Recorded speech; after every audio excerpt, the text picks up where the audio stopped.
তরতাজা যুবকের মৃত্যুতে চাঞ্চল্য, গোটা এলাকা জুড়ে শোকের ছায়া। ঘটনা রবিবার তেলিয়ামুড়া থানাধীন করইলং এলাকায়।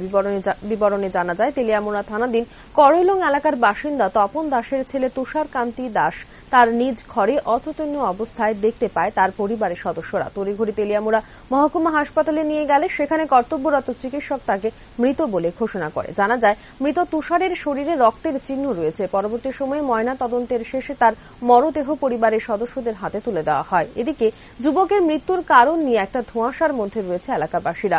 প্রাথমিক অবস্থায় পরিবারের সদস্যরা জানায়, তেলিয়ামুড়া করইলং স্থিত বাড়িতে মৃত্যু হয় তার, কিন্তু তারপর জানা যায় তুষার তার আগরতলা স্থিত পিসির বাড়িতে মারা যায়। তবে তেলিয়ামুড়া থানার পুলিশ এসে খবর নিয়ে জানতে পারে সে তার পিসির বাড়িতেই মারা গেছে। সে রাতের খাবারের পর যে ঘরে ছিল সেই ঘরের সোফায় বসা তাকে মৃত অবস্থায় দেখতে পাওয়া যায়। এদিকে পিসির বাড়ি থেকে তেলিয়ামুড়া মহকুমা হাসপাতালে নিয়ে আসায় সন্দেহ আরো বেড়ে যায়। অন্যদিকে তেলিয়ামুড়া মহকুমা হাসপাতালে ভারপ্রাপ্ত আধিকারিক অজিত দেববর্মা জানান, পোস্টমর্টম করে ফরেনসিক টেস্টের জন্য পাঠানো হয়েছে।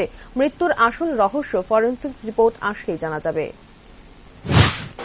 Tushar Kanti Das, 28 years old, son of Topon Das, resident of Korolung, Kantipara, West Telangana, at around 9:30, brought death as with the 14/5/23.